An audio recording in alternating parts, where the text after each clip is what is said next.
On April 21st, the music world went into shock, hearing the news that 57-year-old Prince died suddenly in his estate in Minnesota. It then came to light that he didn't have a will. He doesn't have any children. He doesn't have any parents. He has a full sister and about 5 or 6 half-siblings, but his estate is worth over $300 million. What happens with an estate of that magnitude without a will? We asked our legal expert, Tony DeFazio, to chime in and give us his take on what could happen. What's going to happen now is there's going to be an administrator appointed. And that administrator is going to have to gather the assets. He's going to have to figure out all the money that he has and all the assets. Apparently, he has a vault full of recordings that have never been made public, and that could be worth huge amounts of money.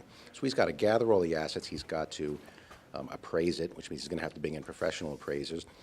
And what will happen is the taxes have to be paid, which are going to be huge because there's no will, so there's no attempt to avoid estate taxes. So the federal tax bill and the state tax bill could be $50, $60 million.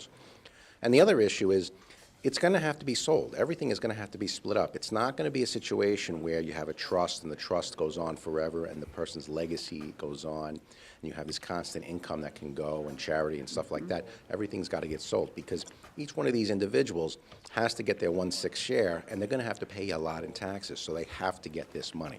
So everything is going to be split up, and that's unfortunate because whatever he really wanted to do with his money going forward, whether it be education, whether it be charity, whether it be political issues, that's all going to go away because there's no way that they're going to have to be able to keep this all together. Is this something that you look at and you say, boy, Prince just didn't have it together as far as, having the will and doing that stuff, or is it somebody else's fault? Well, he was a smart guy. He was a pretty good negotiator. There's a lot of issues he had with Warner Brothers back when he changed his name to the unpronounceable name. They called him the artist. They used to be known as Prince. So he was definitely involved in negotiations and was savvy in business, and he had lawyers and he had businessmen and he had other people that handled his affairs. Why nobody ever got to him and said, you need to do a will, you need to think about your future, or even why there was never even a trust set up in his lifetime. Most people who have any significant amount of money will have a trust set aside for charity purposes, for other educational purposes, for other things that they want to do. If they want to make an impact, and I believe he did on Minnesota, where he's from, Minneapolis, then he would have had some trust. But apparently there was none of this. And that's what's really shocking about this, that nobody ever sat him down and said, do a will. He was 57, and a lot of people think, well, I don't need a will because I'm never going to die.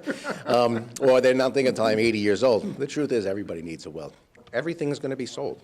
The rights to his music is going to be sold, and that's what's going to be interesting because what is the real value of his music rights? Remember, he has this vault with all these music that's never been published. Who knows what that stuff is worth, especially in the modern era? You're going to have, I think, big music companies coming in to bid on this project, which is why even though they're estimating at $300 million, I have a feeling this is going to skyrocket because that value is going to be incredible. But then what happens is his entire rights are going to be gone. And it's unfortunate because he was somebody that was really interested in keeping his rights to his music. A lot of the contract disputes he had with Warner Brothers and other companies was based on that. I want to control my music into the future. But now it's all gone because he didn't have a will, because he didn't set it up properly. So that's unfortunate.